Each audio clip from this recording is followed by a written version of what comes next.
Hello friends, I welcome you to EPG Pathshala. My name is Chef Jaswinder Singh and I am working as Assistant Professor in University Institute of Hotel and Tourism Management. Dear scholars, I would be taking module named as Soups under the paper Food Production, Operations and Management. The primary objectives of this module would be after identify various types of soups used in the kitchens and classify them. Know the preparation of various soups. Know the classical international soup. Know the various classical garnishes served with soup. Understand the salient features of making a good quality soup. Soups can be defined as a liquid food which is normally made by boiling the meat, fish or vegetable etc. in the stock or water. It was as far as back about 20,000 BC when the soups were formulated. Like today in earlier ages, the technique of boiling was not a common technique. It became normal to use the boiling technique when the waterproof container came into existence. In earlier ages, hot rocks were used to boil the water and even for cooking few plants. The word soup is being derived from the French word soupe, means the slice of bread on which the cooking pot contents were poured. If we talked about soups, then soups are being classified into two main categories, clear soups and the thick soups, which as above explained are the liquids made from boiling the meat, fish and aromatic vegetable etc. with stock or water. The further classification of the soup is elaborated below. If we say then soups are the liquid, even the stews are, and these both are similar and in some cases there is not much difference between the soups and the stews. But if we find the difference between them, then soups have more liquid as compared to the stews.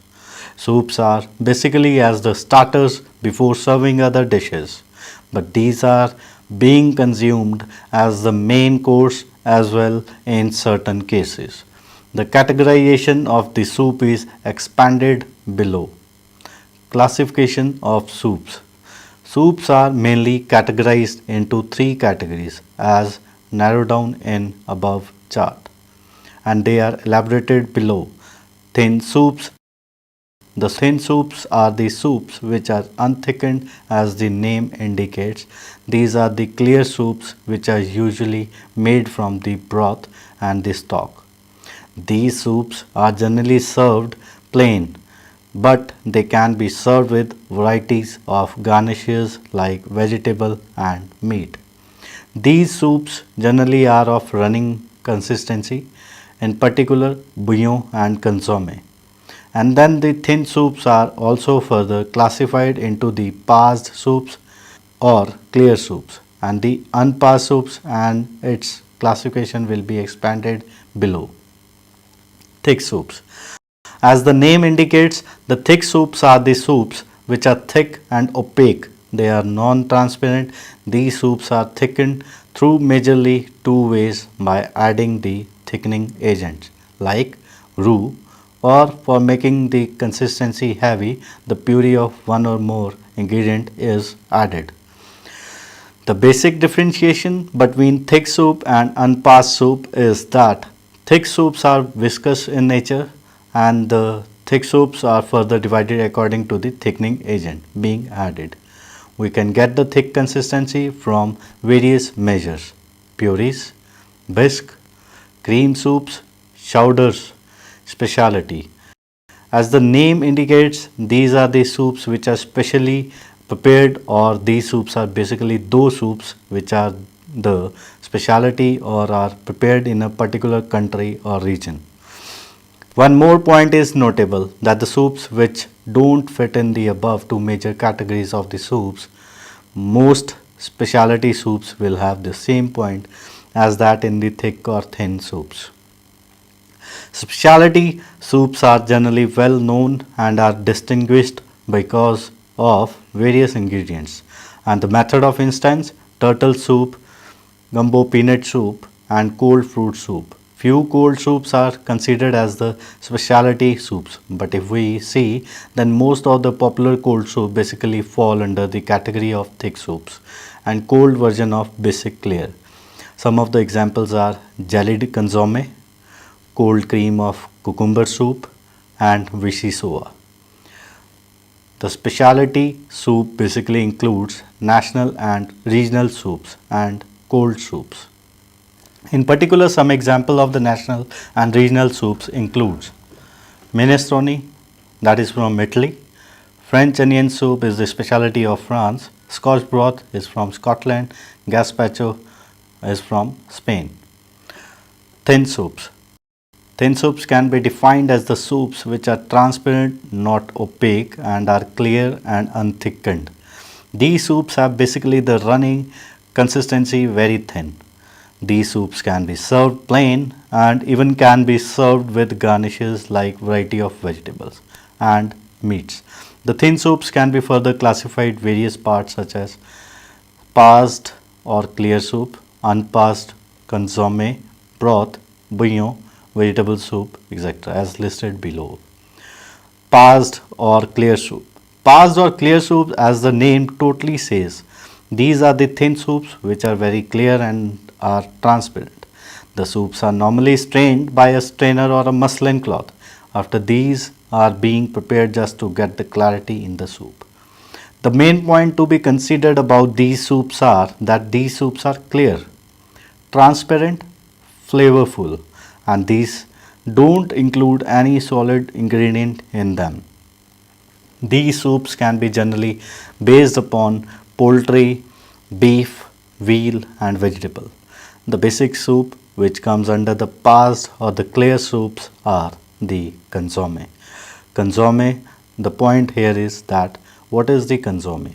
Word actually means completed or concentrated. In other words, if we say consomme means the strong concentrated stock.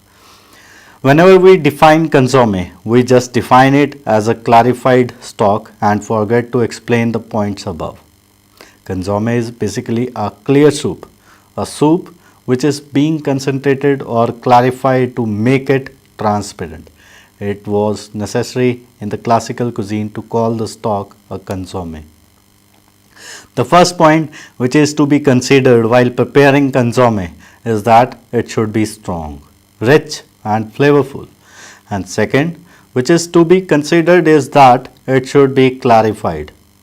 A good consomme is the one with the mellow but should have full aroma and should have plenty of body that it can give some feel in the mouth. A good consomme is the one that can give great pleasure while having it. Unparsed soups. The unparsed soups name just simply indicates that the unparsed soup is the one which is not clear enough like that of parsed soups. The unparsed soups are the one which have the same property as that of the parsed soup. Even these soups preparation method is same as of the parsed or the clear soups, and even the ingredients which are being used to prepare the parsed soups are also used to prepare the unparsed soups, in particular veal, beef, poultry and vegetables. But the only thing which makes these two soups different is that these unparsed soups are not passed through the strainer or muslin cloth, and these soups contain the solid ingredient in them. The basic two example of the unparsed soups are broth and bouillon, and these two are elaborated below. Broth.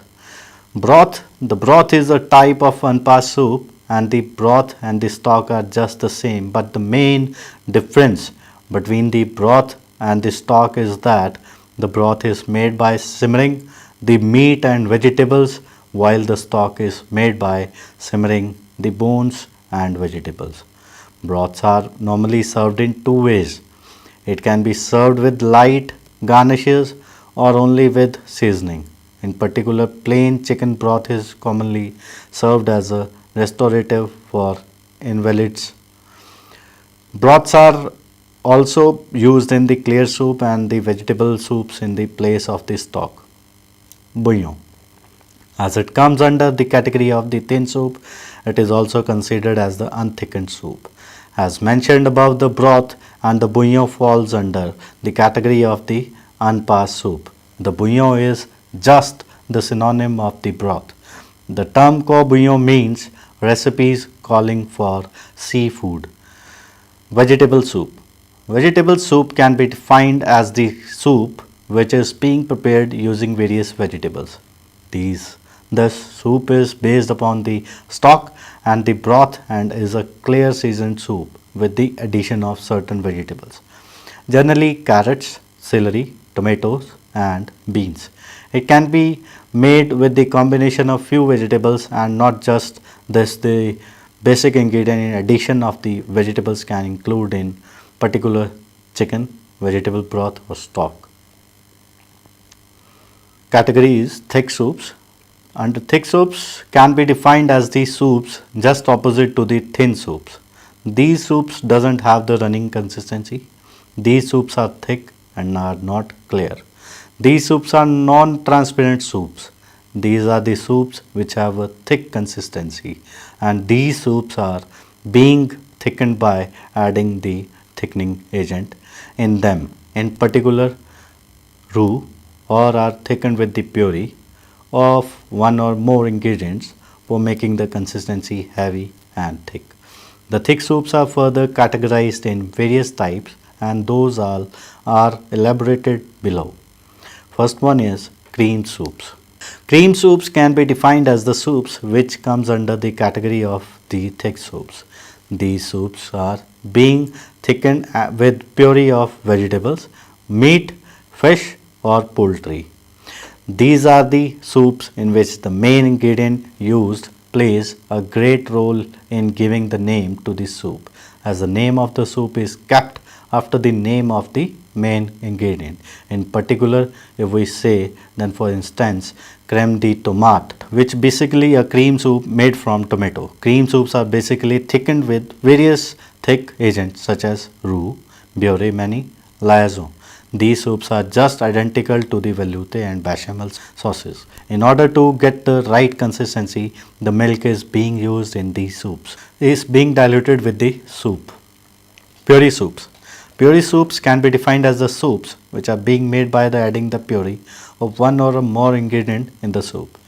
In the puree soup, what really happens is that the puree of the ingredients is being added in the soup, just to make the consistency of the soup heavy and right, as this soup is also categorized under the thick soups.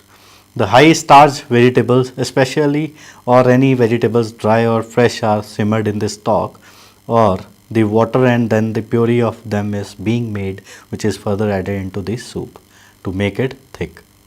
It may happen that they may contain milk or may not contain the milk and the cream. The methods of preparing the puree soup depends purely upon what ingredient we are using and which result we are desiring to get. These soups are basically coarser in texture and cracker, but are not as smooth as the cream soup. These soups are usually to prepare some of the vegetables or ingredients in particular which can be added in these soups are potatoes or rice, etc. Velouté soups. The word velouté is French term which in English, if we translate, means velvety. The velouté soups are the soups which comes under the category of the thick soups. These are the soups which generally have the finishes texture of the soup as well as the finished appearance of the soup. The velouté soups, as explained above, are the thick soups. Therefore, for getting the thick consistency of these soups, various thickening agents are being used which are being flavored by different stock bases just according to what we require. The two major thickening agents which are being used in the velouté soups for getting the thick consistency are blonde roux and velouté sauce. In order to get the velvety finish, require the liaison of egg yolk and cream must be added just before the service of the soup. The way velouté sauce is being made is just the same way the velouté soup is being prepared. But the only difference is that egg yolk is added in the soup just before the service to get the velvety finish in the soup. And the name indicates velouté. Bisque. These soups are comes under the category of thick soups. These are the soups which are generally made from the shellfish. The bisque are cream soups which are being prepared with the shellfish. Earlier the bisque were thickened by the rice, but now the roux is being used as a thickening agent for making their consistency thick. These soups are basically considered the luxury soups as these soups are expensive to prepare and are rich in taste. These soups are prepared from cream soups. These soups and cream soups are alike, but these soups are more complex as compared to the cream soups due to handling of the shellfish and the variety of flavorings. Ingredients which are being often used in the soup.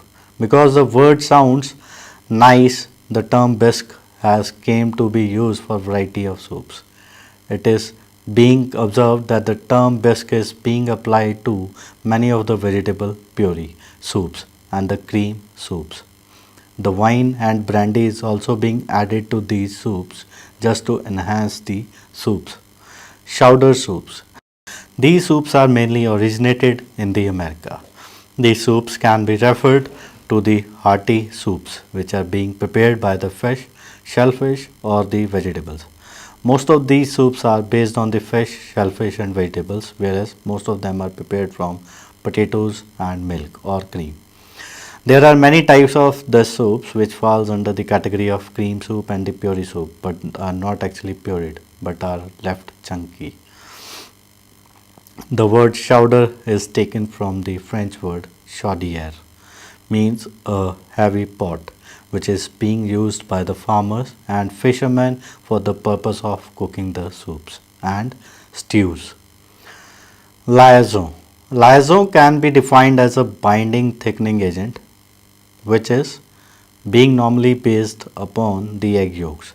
Therefore, the liaison is 3 part of the egg yolk and 2 part of the cream. Specialty soups. Let's just discuss about specialty soups. Specialty soups are all those soups which can not just fall under the category of the thin or the thick soup. In other way, if we see, then the specialty soup can also be defined as the soups which are particularly prepared in the country or region. For example, minestrone belongs to Italy. Gazpacho is the national soup of Spain. French onion soup belongs to France. Manhattan clam chowder is the national soup of USA. Scotch broth is the national soup of Scotland. Paprika, Hungary. Kokaliki is from Scotland. Green turtle soup from England. Mulligatawny, India. Camaro, Brazil. Labrador, Germany. Bosch, Polonaise.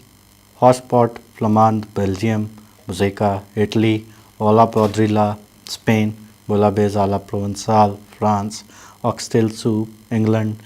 Chicken broth, England. Creole, New Orleans. Cold soups.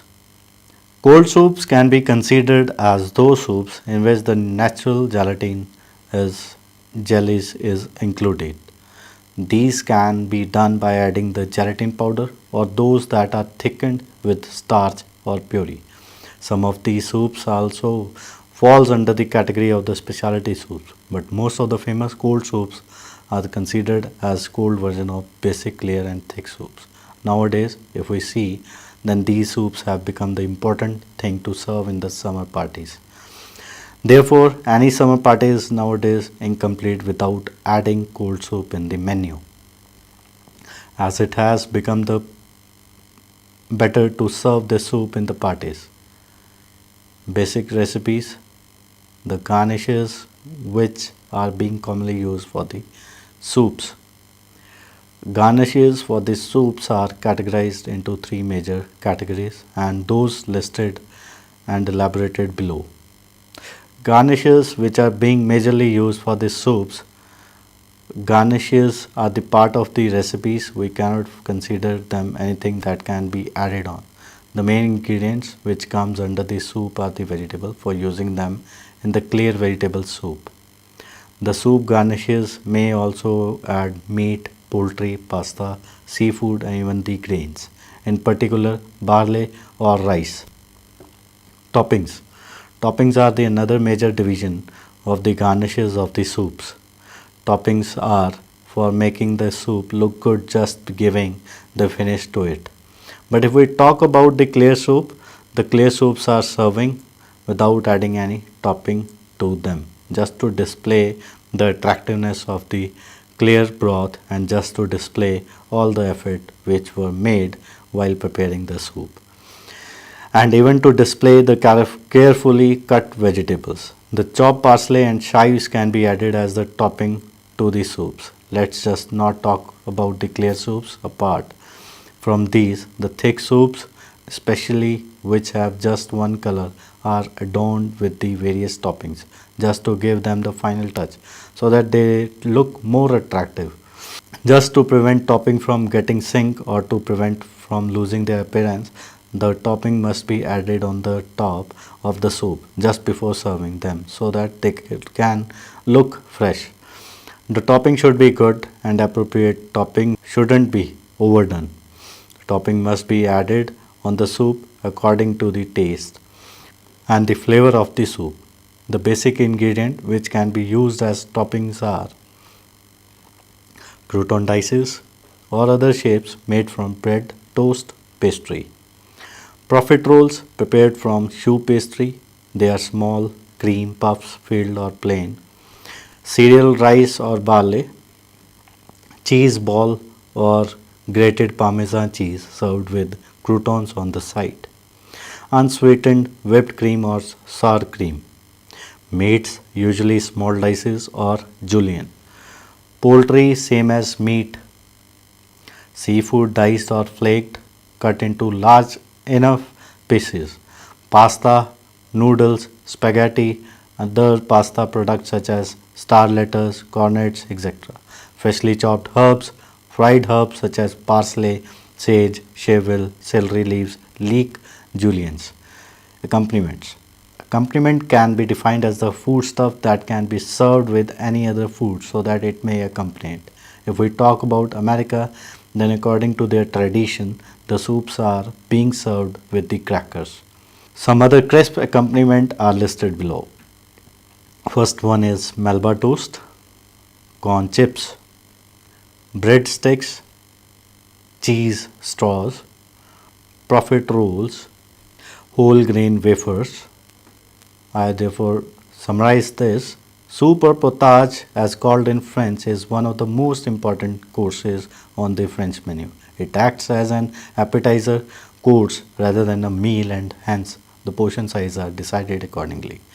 Heavy soups are served in smaller quantity than lighter soups such as broth and consomme. Soups are found on every menu today, be it the menu of a fine dining establishment or fast food joint. Soups are always featured as most of the people opt for it considering that it is a healthy option. A soup is the extraction of flavors blended into a full bodied stock. So it would be right to say that stocks form the backbone of the soups. The character of the soups depend upon the food quality, stock used and the temperature always plays a very important part in the service of soups.